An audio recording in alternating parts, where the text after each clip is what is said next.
at 6 o'clock, as we've done here at Fox Carolina, we continue to follow the battle for competitive balance in high school sports in South Carolina. Now, the High School League has announced the realignment of schools across the state, and playing a huge factor in this new makeup, the 3-student multiplier for school enrollment. The league passed it last month. Here in the upstate, Christ Church Episcopal School has jumped from 1A to 4A. St. Joseph's Catholic School has jumped from 1A to 3A, and Southside Christian School also moves from 1A to 3A. Now, the athletic director there telling us today, in part, quote, "We're concerned about safety since we only have a roster of about 30 or so kids, and we'll be going up against teams with bigger rosters. Right now, we're trying to figure out next steps and if we can or will appeal." Now, this all comes in wake of 6 2A public schools forfeiting football games against a charter school in West Columbia. Now, many in the traditional public school arena feel charter schools have an unfair advantage because charter schools can have students from around the state. That's why the multiplier came about. Now, if a student is outside of the school zone, that student will count as 3 for enrollment. Now, as for that charter school in West Columbia, that's Gray Collegiate Academy.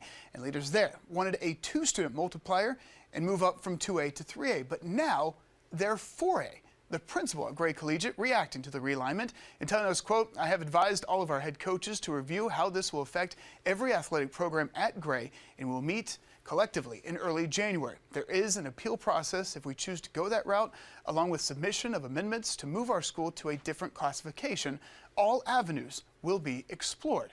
Now, one of the schools that forfeited against Gray, Newberry High School. Today, Newberry's athletic director telling us, quote, "It's something new. We need to all relax and see how it plays out. We asked for a change, and it happened. Let's see how it works for 2 years."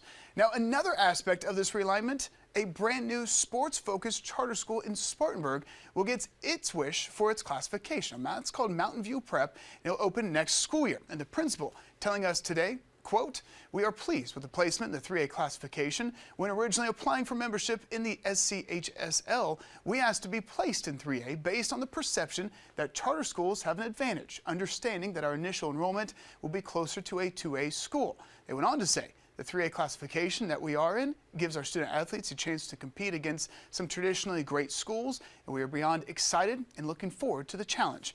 Now, despite this move by the High School League, lawmakers at the State House are still looking at options to maintain a fair playing field for high school athletes, and one includes eliminating the league altogether and putting high school sports under the Education Department. State Senator Josh Kimbrell of Spartanburg County says that option is still on the table. Look, I'm not a big fan of the South Carolina High School League generally, and I know that some people get, may gasp about that. In my opinion, we don't need a separate governing body handling the way the sports leagues are administrated across the state when it comes to our public schools. Ultimately, I'd support any kind of reform that puts that under just the Department of Education or the local school districts. SC High School League, in my view, has made some significant mistakes on policy. The last several years have not earned a whole lot of goodwill in Columbia, and you talk about bipartisan issues. I think that's a bipartisan area where there's probably bipartisan support to get rid of the SC High School League. Now, we've spoken with the High School League on the possibility of being eliminated. The commissioner told us the league has been around for a long time and everything is decided by the membership. The league's executive committee will meet next month to hear appeals regarding the classification placements.